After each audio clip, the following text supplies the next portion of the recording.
Muy bien, Dulce, pues empezamos en estos momentos a trabajar en cuanto a la materia de taller de lectura y redacción o comprensión lectora y redacción, que en determinado momento es exactamente lo mismo. Únicamente que en este caso el taller de lectura, al ser comprensión lectora, se enfoca en todo aquello que tiene que ver en el proceso comprensivo y que ya en la anterior sesión ustedes me habían señalado que la construcción del conocimiento que les había presentado el anterior maestro era a partir de justamente lo que tú comprendes e interpretas de la realidad que está frente a ti y generas un juicio. ¿A qué me refiero con juicio? Me refiero al hecho de que ustedes al presenciar un fenómeno social, artístico, cultural, político, de cualquier índole, ustedes generan un juicio, es decir, posterior a que realizan toda una asimilación de lo que están viendo, estructuran una opinión personal. Entonces, yo te preguntaría, ¿cómo consideras que son los procesos de conocimiento de las personas? Es decir, ¿cuál sería el procedimiento o cuáles serían los pasos a seguir si lo vemos desde la perspectiva de la observación? ¿Qué me podrías decir que es la construcción del conocimiento de las personas?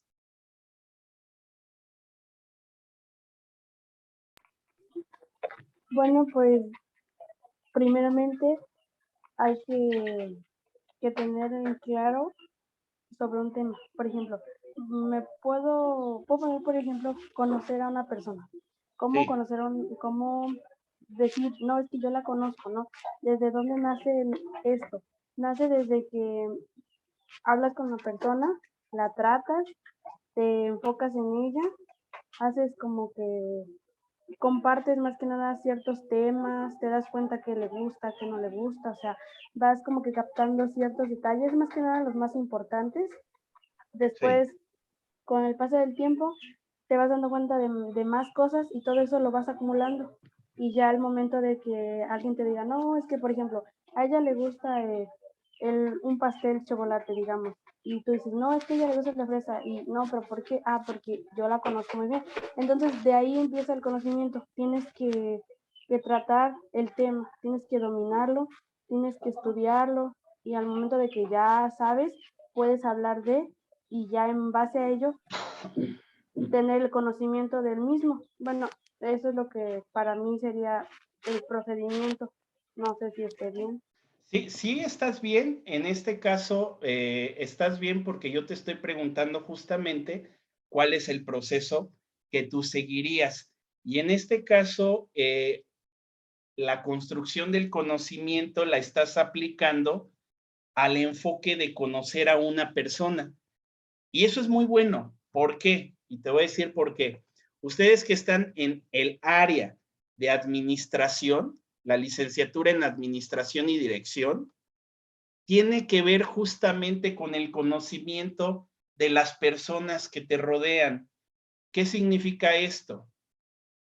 Estamos frente a una realidad tan compleja como lo es una empresa y el conocimiento que tú debes de tener de los empleados para llevar a cabo una dirección eficaz, y tú sabes que el director debe de pasar a convertirse en un líder. Esto nos debe de llevar a entender que el conocimiento de las personas que nos rodean, por ejemplo, si fuésemos directores de personal, es de suma importancia por el hecho de que si yo no conozco a las personas que colaboran conmigo, pues obviamente no puedo llegar a un proceso de la comunicación eficaz. ¿Qué significa esto? Que yo en un proceso eficaz de comunicación o la comunicación profunda, yo puedo llegar a trabajar con aquellos compañeros que me rodean y ser un equipo de lo que se denomina equipos de alto desempeño. Esto se lleva a cabo a partir de que hay una cohesión entre las personas por el conocimiento.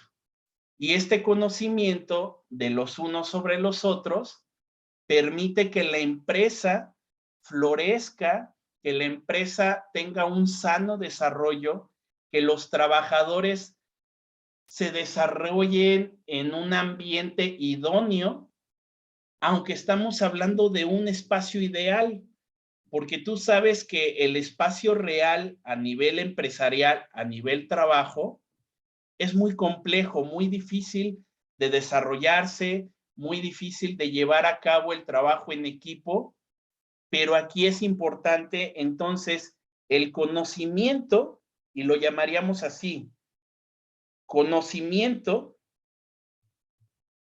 para un proceso de comunicación profunda. Aunque suena muy de humanidades, pero personalmente con las gentes, con la gente que he trabajado, independientemente de la docencia, sino con quien he trabajado ya en lo empresarial, en oficina, en algunas instituciones de gobierno, fíjate que un gran problema es la falta de comunicación. Y la falta de comunicación viene o se da a partir de esta falta de conocimiento de tu compañero. Entonces, en un escenario ideal, la comunicación se da a partir de que yo conozco al otro. Y entonces esto permite que o sea, si nos conocemos y nos comunicamos de manera profunda, las empresas se vuelvan verdaderos equipos de alto desempeño. ¿Has escuchado hablar de los equipos de alto desempeño, Dulce? Sí, algo, pero exactamente no sé, me imagino que han de ser equipos que tienen que decirse las cosas claras, o sea, hablar claro para que pueda llevar un buen funcionamiento, pues el equipo y posteriormente en la empresa en la que estén laborando. Pero bien, no sé. Fíjate que uno de los puntos a los cuales yo he descubierto con todas las personas con las que he trabajado en dirección de empresas, dirección de negocios, en recursos humanos, uno de los grandes puntos para que se generen los equipos de alto desempeño es todos coinciden en la comunicación. Y aquí el equipo de alto desempeño es aquel que tiene un proceso de la comunicación tan eficaz que en un escenario ideal, no sé si has escuchado hablar que quieren reducir en ciertos países el trabajo de 5 días a 3 días, el equipo de alto desempeño está enfocado a cumplir, a cumplir su trabajo en el menor tiempo posible. A mí me pasó en la industria, te platico una experiencia. En la industria yo trabajaba con mi papá y teníamos un compañero de trabajo y en una ocasión nos dieron un trabajo y dice este compañero, ahora sí ya tenemos trabajo para de aquí a un mes. Y le dice mi papá, de aquí a un mes, ¿por qué tanto? No, pues hay que aplazar el tiempo, ¿no? O sea, hay que llevárnosla relajados. Y dice mi papá, fíjate, le dice mi papá a este compañero que era su amigo. Dice, no, dice, este trabajo es para una semana, pero hay que trabajar de manera eficiente. Entonces tenemos que llegar aquí a trabajar a las 7 de la mañana e irnos lo más tarde que se pudiera. ¿Por qué? Porque tenemos que entregar el trabajo, no podemos estirarlo. Imagínate ese proceso en el cual tú le dices al trabajador 7 de la mañana y salir hasta altas horas de la noche y esta persona dice, no, es que la entrada es de 9 a 10 o a 11 y pues salir temprano porque sí hay dos escenarios complicados aquí, porque por un lado, pues puedes juzgar y decir, ok, de 7 de la mañana hasta terminar para entregarlo en una semana, o 9 a 11 la entrada y llegar a salir lo más temprano que se pueda para estirar el tiempo. Son dos escenarios complicados porque uno parecería que está exigiéndole más a los trabajadores, pero también tiene que ver con el desempeño del equipo para poder sacar en tiempo y forma ese trabajo. ¿Qué opinas sobre estos dos escenarios? O sea, después de que los escuchaste, ¿qué opinas? ¿Cuál te parece más sano y que requiere un mayor proceso de comunicación, pero también un mayor proceso de asertividad en el trabajo? ¿Cuál de los dos te parece mejor en cuanto a escenario, Dulce? Bueno, pues el que me parece mejor es de trabajar desde las 7 de la mañana hasta altas horas de la noche. ¿Por qué? Porque en mi caso y en mi casa somos un equipo, toda la familia somos un equipo y trabajamos juntos. Entonces, entre más rápido se termine, más rápido se avanza. Y ya no, terminas en una cosa, pero avanzas en otra.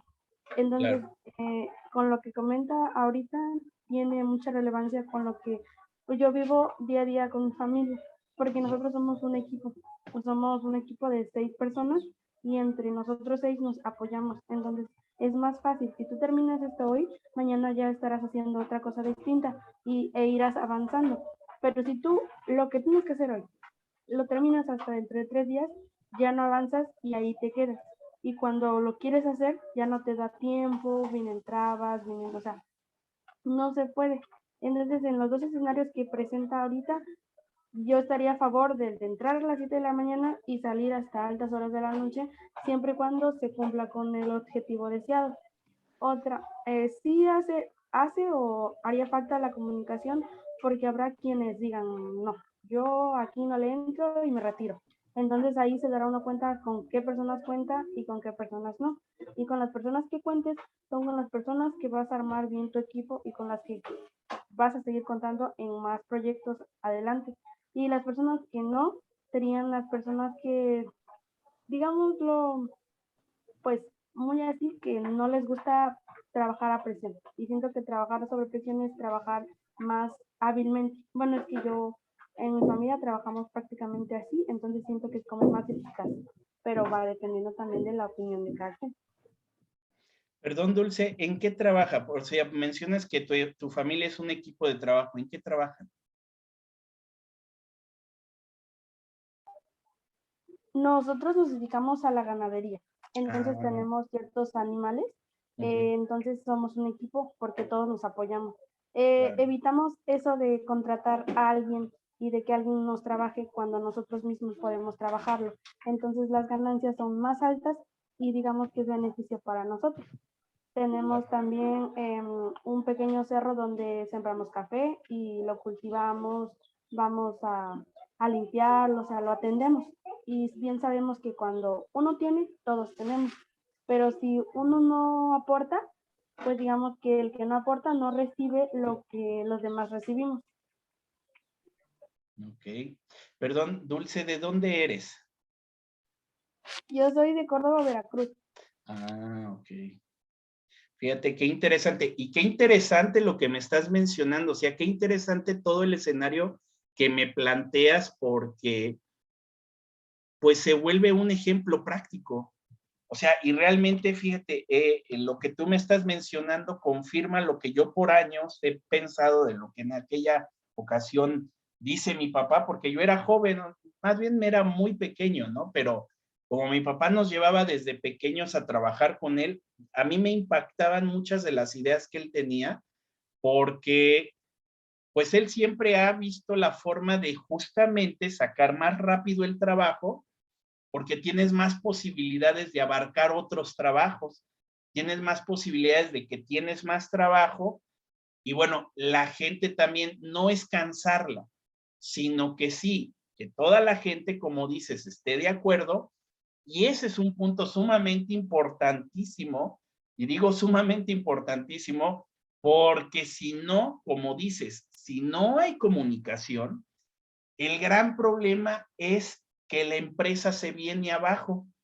Y uno de los puntos sumamente importantes en las empresas o sea, los equipos que forman empresas, que son equipos de alto desempeño, es que haya un objetivo en común. ¿Cuál es el objetivo que tenemos?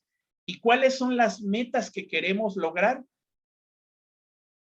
Si lo vemos desde la perspectiva de la empresa ideal, el equipo de alto desempeño es una empresa ideal. ¿Por qué? Porque todos los elementos de lo positivo en el ser humano están dentro de la empresa o del equipo de alto desempeño, lo que significa que tú tienes personas que están trabajando de una manera más eficaz, así como me lo estás mencionando. Ahora te preguntaría una cuestión sumamente interesante.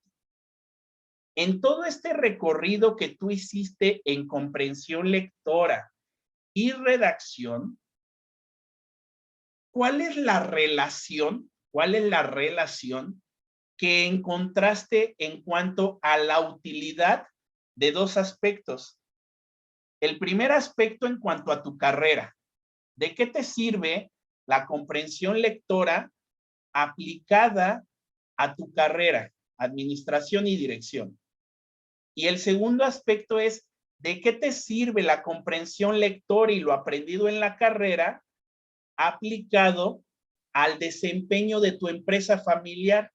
Esta pregunta es para que tú reflexiones sobre la utilidad de este módulo para tu vida laboral y tu vida escolar y tu vida profesional.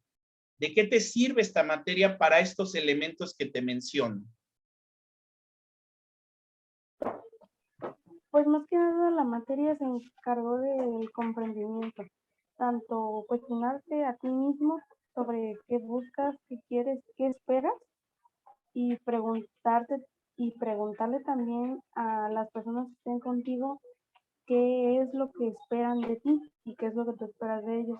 Por ejemplo, creo que fue en la unidad 2, vimos sobre cómo el comportamiento de las personas, qué es lo que ellas piensan sobre el trabajo, cómo lo definen, qué idea tienen. Y de esa unidad hasta la última, que fue la 4, se habló sobre, se me fue el nombre del autor, habló sobre,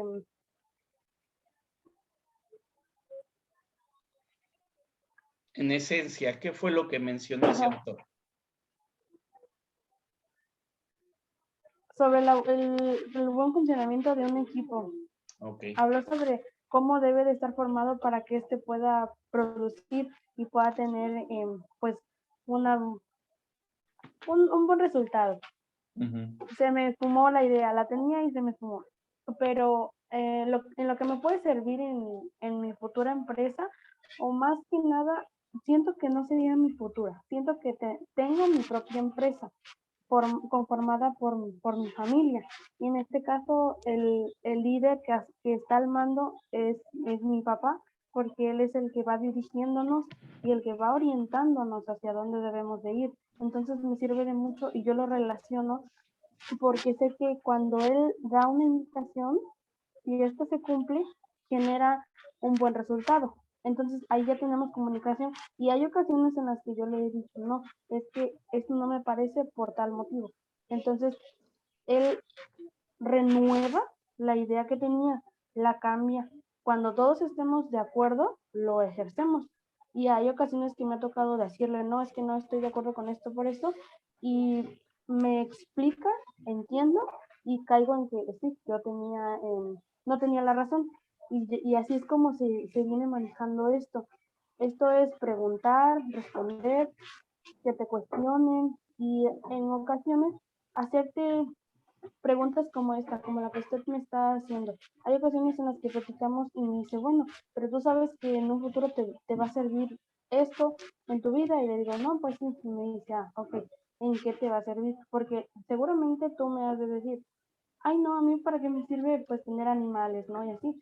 pero te vas dando cuenta que te sirve pues para generar dinero, una buena inversión, o sea, es irte cuestionando a ti mismo sobre eso. Entonces, siento que esta materia tiene algo que ver sobre preguntarte, responderte a ti mismo, eh, actuar de buena manera, y el hecho de sintetizar esta información es caer en la conclusión de que sabes y conoces.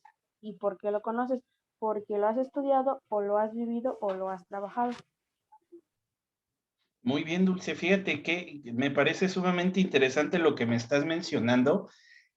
Ay, y me lleva a dos preguntas, pero ahorita te las hago. Ahorita te las hago.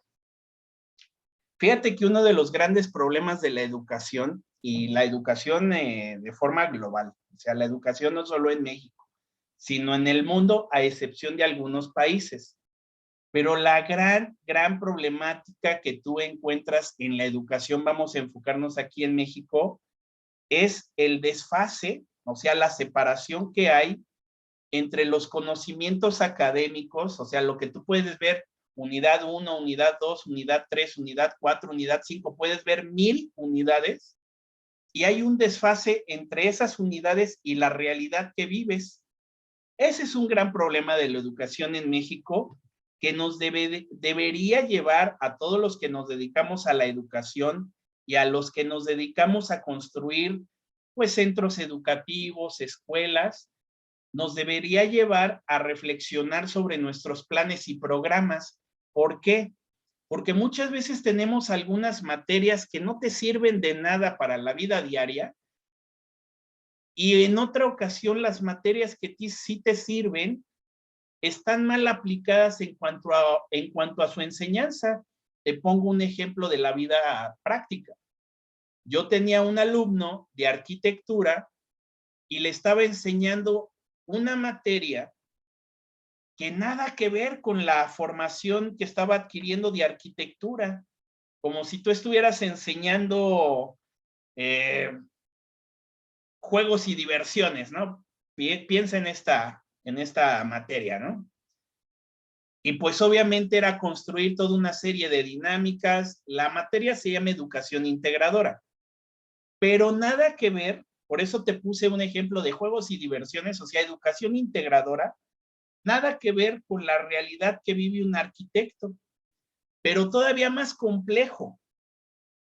Él no solamente estaba estudiando para arquitecto, venía de una familia de ingenieros, y estos ingenieros eran ingenieros civiles, y dijeras tú, tienes una montaña o un cerro.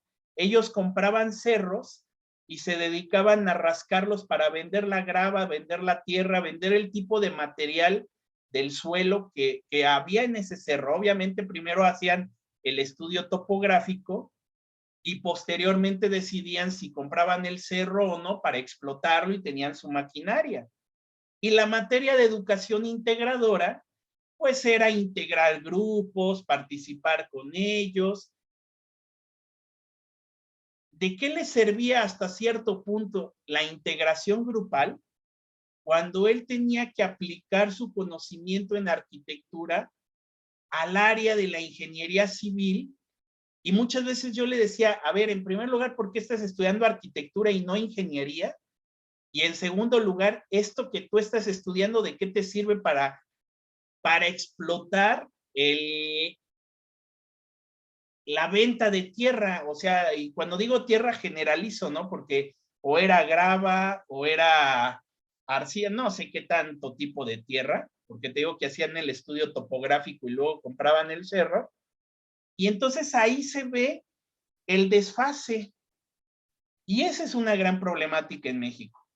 Tenemos una serie de materias que muchas veces nos llevan al punto crítico de decir, es que yo no encuentro relación entre lo que me están enseñando y mi vida práctica. Y sobre todo cuando la persona que está estudiando una carrera ya tiene una empresa. Imagínate que la cuestión aquí, que tú trabajas con animales, ¿de qué te sirve una materia como comprensión lectora? No digo que no sirva, sino que el gran problema en México es que los profesores muchas veces no tenemos la formación para la necesidad de los estudiantes.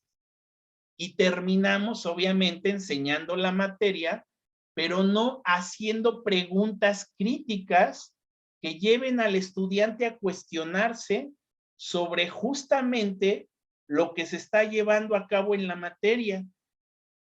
Ejemplo, si yo hubiera trabajado desde un principio con ustedes, yo hubiera buscado la forma en que cada uno de los estudiantes me comentara en qué trabaja ya profesionalmente y generar lecturas a partir de ese trabajo.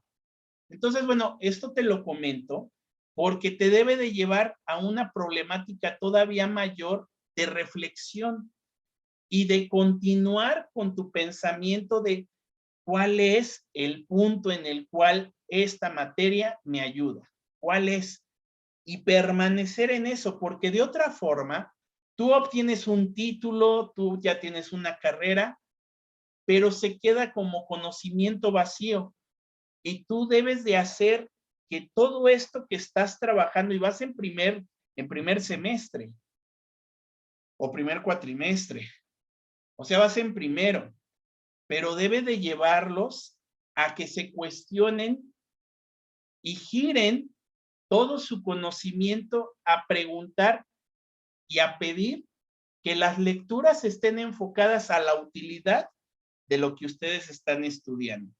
Ese es un comentario a partir de lo que tú me estás mencionando. Viene la pregunta que se me hizo interesante y que te dije, son dos preguntas.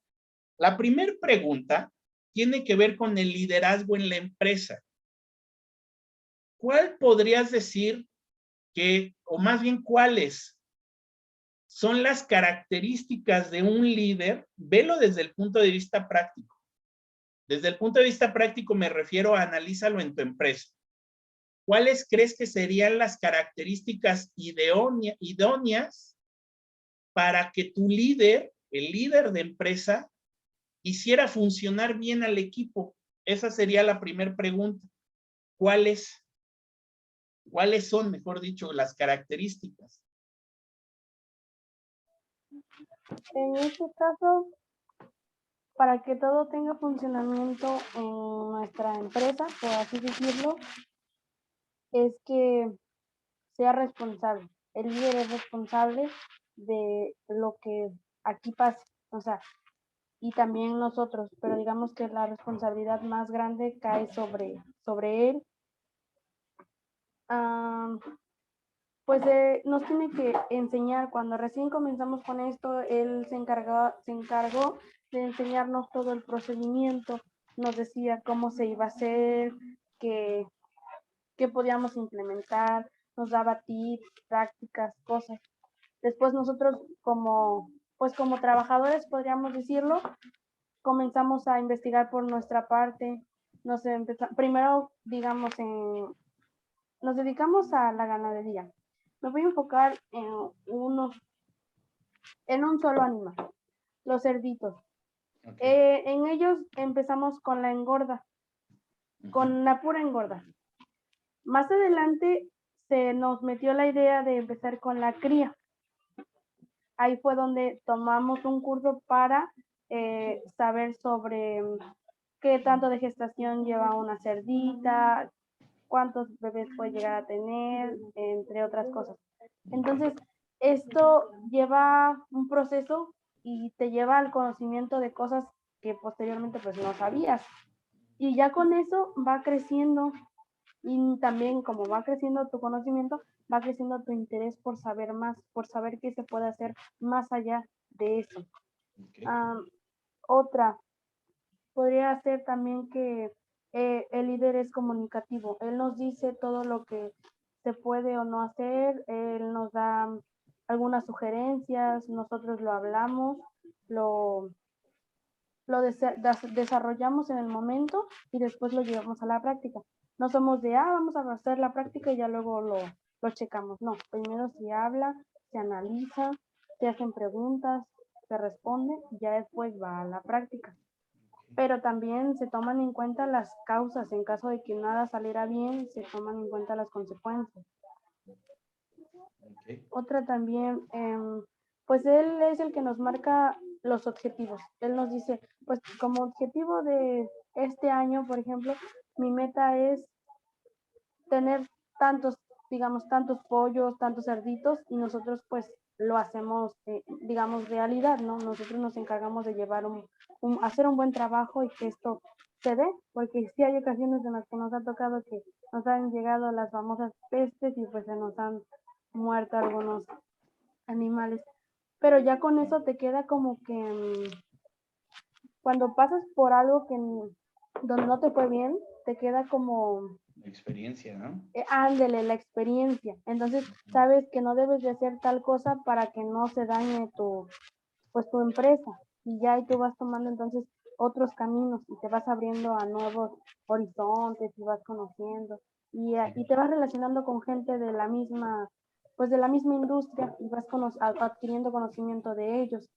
Entonces, de eso es de lo que se encarga el líder. El líder es el que nos va dirigiendo, nos va llevando al buen camino, porque sabe que si él no nos dirige bien, nosotros no trabajamos, no trabajamos bien y todo pues se va para abajo.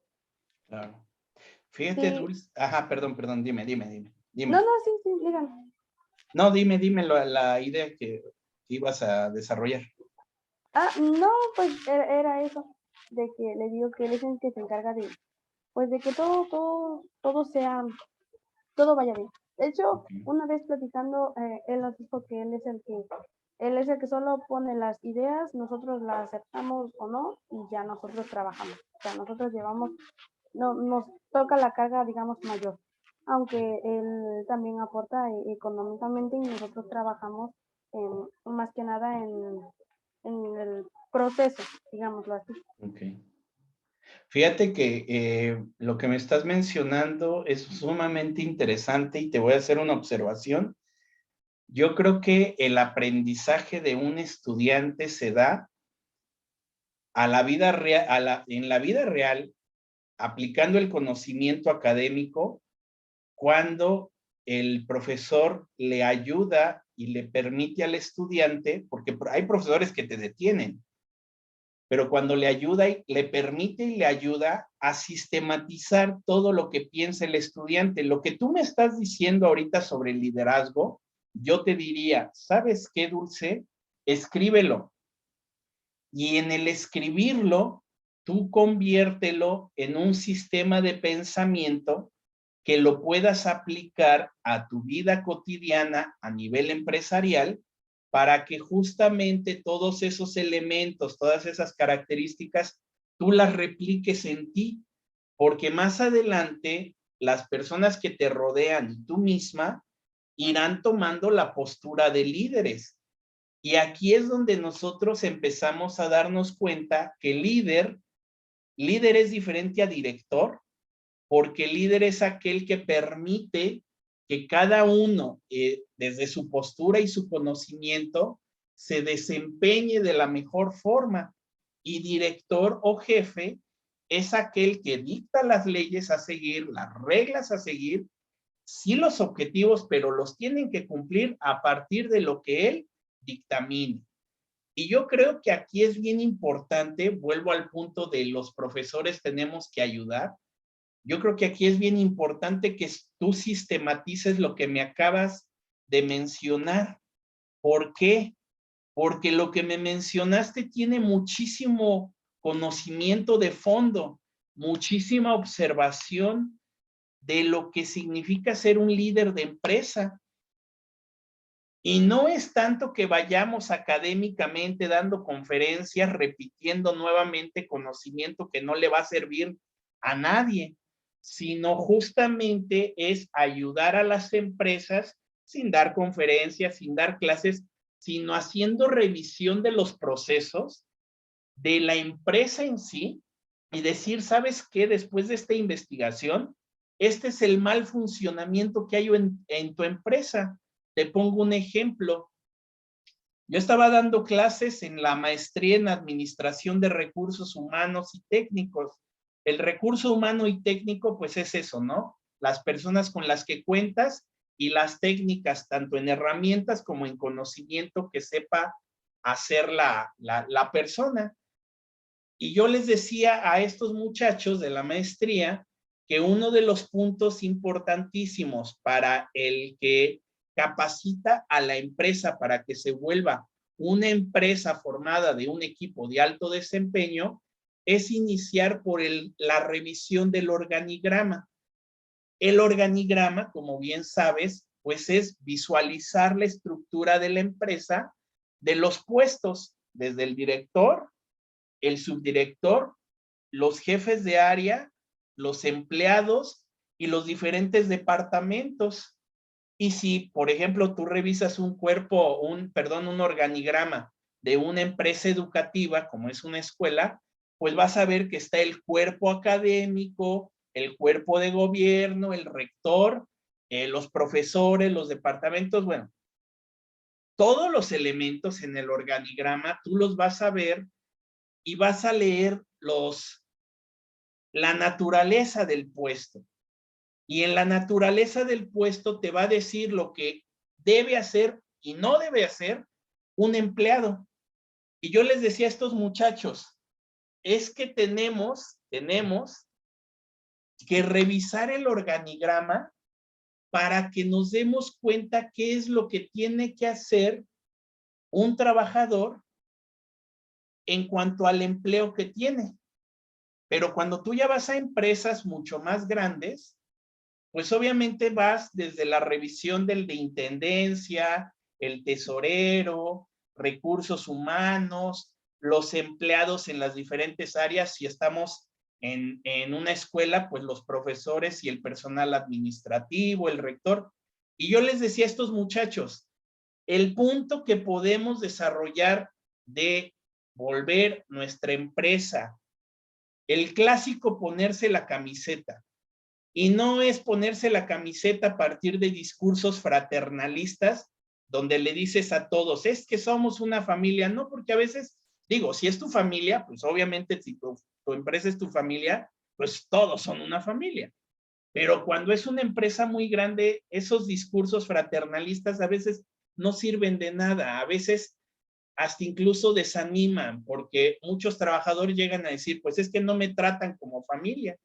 Entonces, lo que yo les decía a estos muchachos es, el buen líder inicia por entender las capacidades de su personal y cómo puede explotar esa capacidad a que la persona se sienta motivada a dar el 100% y a su vez, cómo retribuye el líder, que en este caso el jefe se convierta, o jefe o director se convierte en líder, y retribuya todo ese trabajo. No digo que se den premios, no, sino buscar estrategias. Entonces les decía a estos muchachos, lo que deben de hacer es revisar los organigramas y ver cómo están constituida la naturaleza de los puestos. Yo se los decía a estos muchachos porque yo trabajé por muchos años en recursos humanos de la Universidad del Estado, de aquí en Morelos, y yo le ayudaba a la persona que era no director de personal, yo trabajaba con el director de personal, pero con selección y contratación. Y para su tesis de maestría analizamos justamente, desarmamos el organigrama de la UAM. Y cuando lo desarmamos empezamos a ver que la naturaleza del puesto era bien importante.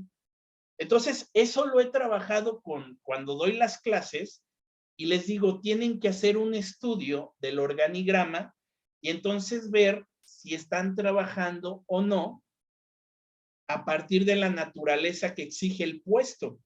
Tú sabes que una vez que firmas contrato, tus obligaciones, tus responsabilidades, tus derechos están marcados en tu contrato. Un ideal, porque muchas veces el contrato no se respeta y a veces terminas haciendo cosas que no te corresponden. Pero en el ideal, el contrato te marca la pauta de la naturaleza de tu puesto y ahí es a donde entra el papel del líder, cuidar ese aspecto. Y entonces, bueno, ya para finalizar que te cuento esta experiencia, lo que hice con estos estudiantes de la maestría fue hacer un trabajo de investigación que le llamamos la detección de los focos rojos.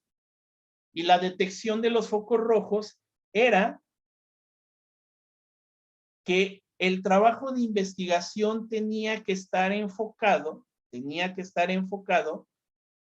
en el hecho de que tú detectaras el foco rojo de la empresa por medio de analizar a la persona y ver su naturaleza, la naturaleza del puesto y observar si la persona estaba cumpliendo o no con lo estipulado en el puesto.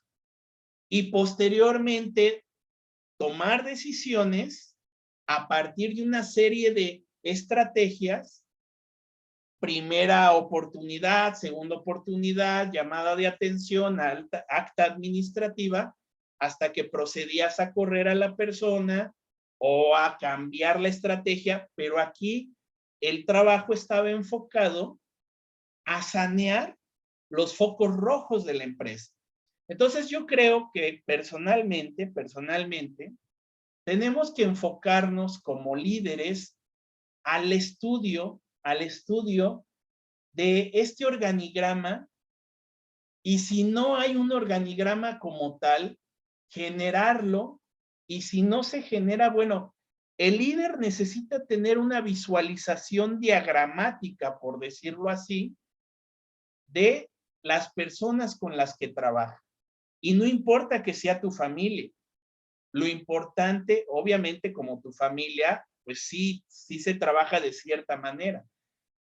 Y no podemos decir, es que vamos a correr gente, ¿no? Porque al final es la familia, sino que sí se tienen que tomar decisiones y la misma familia tiene que ir tomando decisiones. Entonces, bueno, esto es en cuanto a las características de un buen líder. Pero ahora viene una siguiente pregunta, y ya casi termina el tiempo de grabación del video, de la clase. Te haría una pregunta, última pregunta, porque yo creo que ahí se nos termina el tiempo. Y esto es en cuanto a lo económico. ¿Y cómo genera economía y cómo genera repartición económica un buen líder para la empresa? ¿Cómo lo hace, Dulce? Refiriéndose a la empresa que tenemos. Sí, o sea, partiendo de tu ejemplo vivo, de lo que tú vives. Ok. Bueno, pues en este caso mi papá como líder también es el que se encarga de los procesos económicos de la administración. Él se encarga de surtir ya más que nada lo que viene siendo el alimento. Se encarga de lo que son los medicamentos, todo lo que se... Tenemos no botiquín, digamos que una pequeña farmacia para nuestros animales. Entonces, hace inventarios cada 2 meses, porque pues cada mes no gastamos mucho. Eh, Compra el alimento por toneladas, y entonces se encarga de todo eso. Y con lo que decía hace rato de que pues no puede decir, no, pues los voy a correr, ¿verdad? Él siempre nos ha dejado en claro que podemos trabajar todos juntos y a todos nos toca lo mismo. Económicamente, digamos, cuando hay ventas grandes, nos toca lo mismo. Claro, a los trabajadores, él se lleva la mayor parte. Pero cuando uno no trabaja, no le toca lo mismo que a los demás. Y él siempre nos ha hecho mucho hincapié en eso, de que si tú no trabajas lo que es, hazte la idea que no te va a tocar lo mismo que a los demás cuando haya una venta grande. Y tampoco te puedes poner en el plan de exigir, ni de decir, no, crees que soy tu hija y me tienes que dar tanto. No, trabajaste lo suficiente, te tocó. No trabajaste lo suficiente, lo siento, te damos una parte, claro. Si nos dan, no nos dejas sin nada, ¿verdad? Entonces, económicamente, pues es un buen administrador, sabe administrar el dinero y sabe comprar, sabe hacer unas buenas compras, no gasta de más. Y de hecho, no más que rendirnos cuentas, nos dice qué compró, porque a veces no hay del maíz que quiere, compra de otro que le sale más caro, otro le sale un poco más económico, pero nos va diciendo y también nos dice cuántas porciones se les va a dar de maíz, porque si a los animalitos les soltamos, pues ellos comen, hay que darles ciertas porciones. Entonces, económicamente sí es un buen trabajo, nos deja buenas ganancias. Nuestras mayores ventas son ahorita en temporadas decembrinas, que la pierna, que las comidas, entonces Claro. nos va bien. Eh, pero sí, sí, siento que económicamente estamos en una buena posición en el trabajo, o sea, en la empresa. Nuestra economía es buena y nos sabemos administrar muy bien, porque como le comento, todos participamos, no solamente él toma las decisiones. Gracias, Dulce. Fíjate, está sumamente interesante lo que me estás diciendo porque o sea, lo que yo estoy escuchando son los principios de la administración, no solamente del personal y de los recursos técnicos, sino que hay un tercer elemento que es la administración de los recursos económicos o monetarios. Entonces, bueno, todo esto ya terminamos prácticamente la sesión. Enriquece mucho la perspectiva de, no sé exactamente si voy a seguir trabajando con ustedes, pero enriquece mucho la perspectiva que yo puedo tener si trabajo con ustedes el siguiente cuatrimestre o semestre, como vayan trabajando, va a enriquecer mucho la perspectiva del trabajo que se llevaría a cabo. Gracias por todos estos puntos que me diste porque me llevan al análisis práctico de lo que es una empresa. Te preguntaría lo siguiente, ¿la materia que tienen o que tenían con el maestro Jesús era la de fundamentos de la comunicación? Sí, fundamentos de la comunicación. Ok, entonces, si es posible, espero verlos y verte el próximo martes a las 6, porque es cuando nos correspondería esa materia. Entonces, por el día de hoy o ahorita, pues prácticamente ya terminamos, pero muchísimas gracias por todo lo que me estuviste comentando. Por el otro lado, regresando nada más tantito a la cuestión del proyecto, pues creo que ya quedó claro, ¿no? Tanto en fundamentos de la comunicación como en taller de lectura y redacción, pues sería comprensión lectora y redacción. Pues sería este proceso del proyecto final, lo que están haciendo y ya nada más entregarlo al espacio que puse para subir los proyectos. ¿Algún último comentario, Dulce? Si no, ya cerramos la sesión. Bueno, en base al proyecto dijo que es lo que está en la plataforma, ¿no? Ahí se va a subir el documento. Ajá, lo que hayan estado trabajando, ahí lo ponen en el espacio que corresponde al proyecto final. Es la parte que yo puse, esa la van a ver en mayúsculas, y yo la puse para que ahí pongan el proyecto. Ok, ya no hubo cambios ni nada. No, sino lo que les decía, porque Ricardo me hizo la pregunta y le dije, bueno, si ya, porque yo les decía, igual y les pongo otro trabajo, pero ya había algo establecido, dije, entonces no le movemos y ya estaría eso. Entonces, bueno, no hay cambio. Muy bien. Sí, en base a proyectos, sí, todo bien. Y pues con lo que decía sobre, nos vemos mañana. Yo sé que es 5:30. No, mañana el miércoles, porque fundamentos de, sí, perdón. Martes a las 6, de 6 a 7. Sí, 6 a 7. Sí, perdón, sí, te estaba diciendo miércoles, pero no, es el martes, o sea, mañana de 6 a 7. Entonces nos veríamos el día de mañana. Muchísimas gracias, Dulce. Gracias a ustedes. Que tengas buena noche. Hasta luego. Igualmente, hasta luego. Gracias.